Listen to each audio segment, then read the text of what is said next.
নিম্নকক্ষে না হলেও উচ্চকক্ষে পিআর পদ্ধতিতে নির্বাচন হোক, বললেন নূর। নির্বাচনী পর্ষদের উদ্বোধন করলেন প্রধান উপদেষ্টা। দেশের জন্য সেনাবাহিনী গুরুত্বপূর্ণ অবদান রাখছে।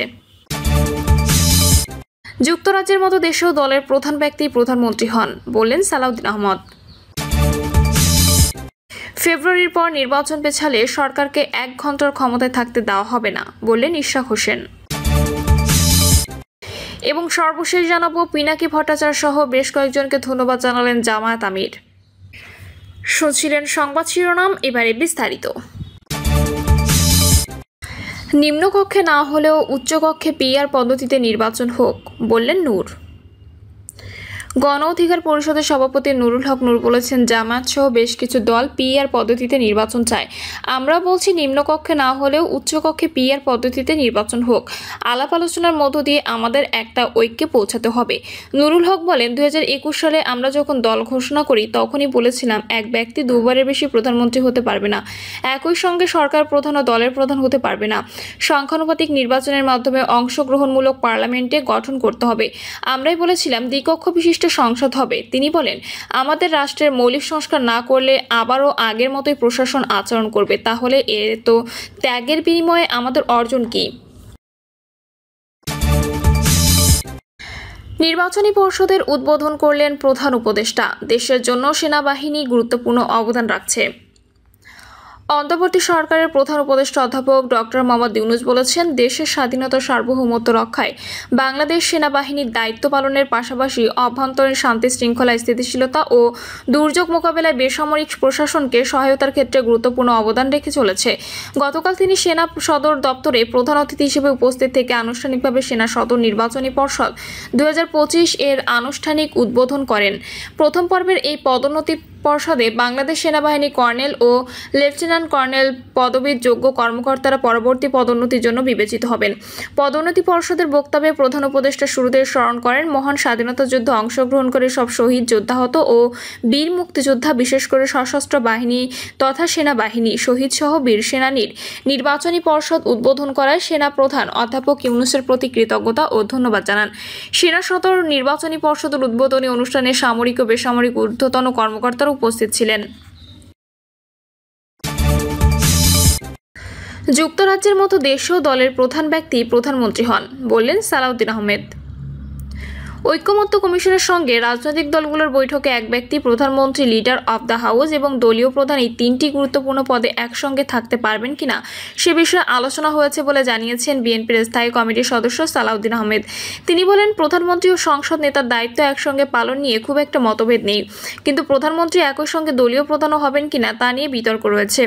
আমাদের দল লিখিত প্রস্তাব দিয়েছে এবং আগের আলোচনায়ও একই যুক্তি উপস্থাপন করেছে।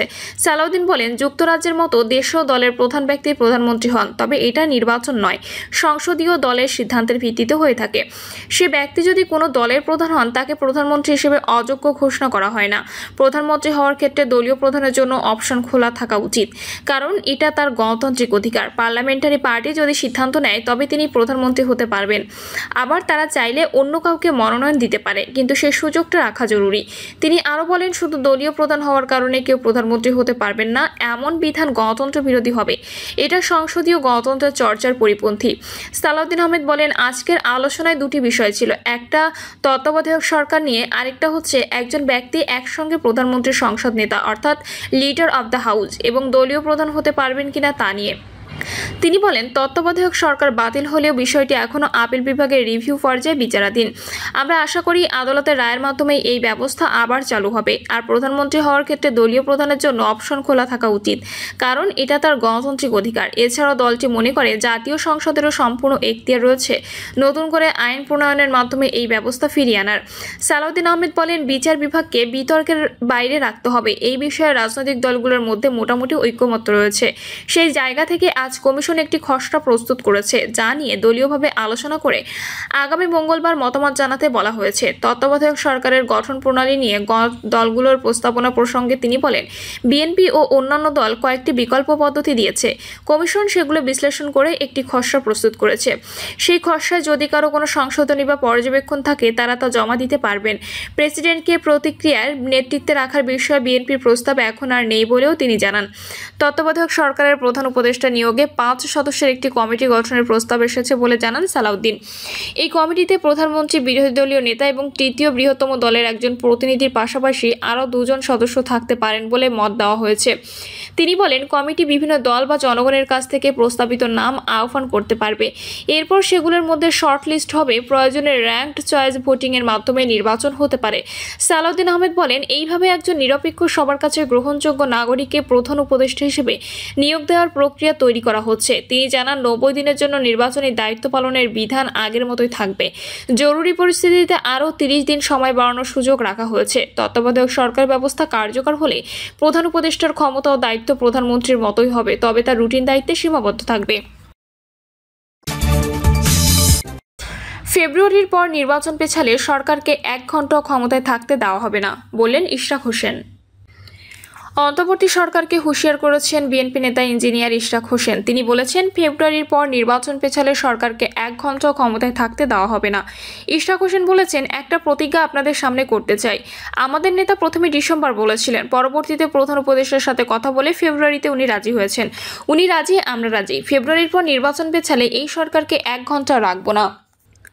তিনি আরও বলেন, বাংলাদেশে এমন কোনো নির্বাচনী এলাকা নেই যেখানে এনসিপির কেউ জয়লাভ করবে, তাই তারা এখন পিআর পদ্ধতির নামে নির্বাচন পেছানো চক্রান্ত করছে। এর আগে গত 10 জুলাই এনসিপির প্রতি চ্যালেঞ্জ ছুড়ে দেন ইশরাক। ডেমরা থানা বিএনপির আয়োজনে সারুলিয়া এলাকায় একটি রেস্টুরেন্ট বিএনপির নতুন সদস্য সংগ্রহ ও নবায়ন কর্মসূচি অনুষ্ঠানে বিশেষ অতিথির বক্তব্যে তিনি বলেন, এনসিপি ভাবে কোটি কোটি মানুষ তাদের সঙ্গে চলে এসেছে। কেউ দাবি করেছে যা বিএনপি 17 বছরে পারেনি, তা তারা 8 মিনিটেই করে দেখিয়েছে। আমি তাদের চ্যালেঞ্জ করে বলছি, সামনে এসে 5 মিনিট দাঁড়াতে পারবেন কিনা দেখেন। পিনাকি ভট্টাচার্য সহ বেশ কয়েকজনকে ধন্যবাদ জানালেন জামায়াত আমির। সোহরাওয়ার্দী উদ্যানের সভামঞ্চে অসুস্থ হওয়ার পর বাংলাদেশ জামায়াত ইসলামী আমির ডক্টর শফিকুর রহমানের শারীরিক অবস্থার খোঁজ খবর অনেকে নিয়েছেন।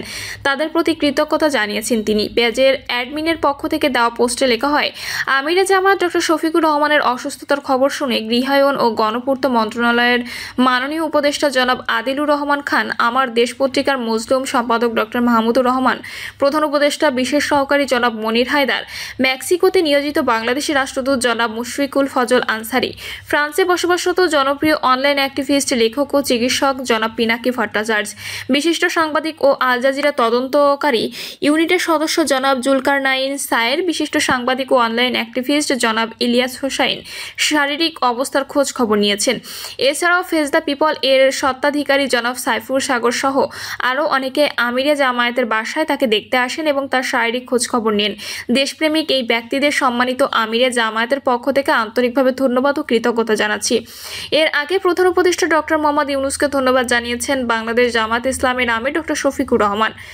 ফেসবুক পোস্টে তিনি লেখেন, গতকাল সোহরাওয়ার্দী উদ্যানের সভামঞ্চে অসুস্থ হওয়ার পর প্রধান উপদেষ্টা আমার শারীরিক অবস্থার খোঁজ খবর নিয়েছেন এবং তার প্রেস সচিবকে হাসপাতালেও পাঠিয়েছেন। আন্তরিক কৃতজ্ঞতা ধন্যবাদ জ্ঞাপন করছি। তার এই সহমর্মিতা স্মরণীয় হয়ে থাকবে। মহান আল্লাহ তাকে উত্তম যা দান করুন। গতকাল আরেক পোস্টে তিনি লেখেন, আলহামদুলিল্লাহ, এখন আমি অনেকটাই সুস্থ। হাসপাতালে প্রয়োজনীয় পরীক্ষা নিরীক্ষার পর বিশ্রামের জন্য বাসায় এসেছি। আমার এই সাময়িক অসুস্থতার কারণে আজকের সমাবেশে যে বিঘ্ন সৃষ্টি হয়েছে তার জন্য আমি আন্তরিকভাবে দুঃখিত। এটি আমার ইচ্ছাকৃত নয়। মহান আল্লাহ নিশ্চয়ই এর মধ্যে কোনো কল্যাণ রেখেছেন। প্রিয় দর্শক, এই ছিল এখনকার সর্বশেষ সংবাদ। আপডেট সব সংবাদ পেতে চ্যানেলটি সাবস্ক্রাইব করে বেল আইকনটি ক্লিক করে রাখুন।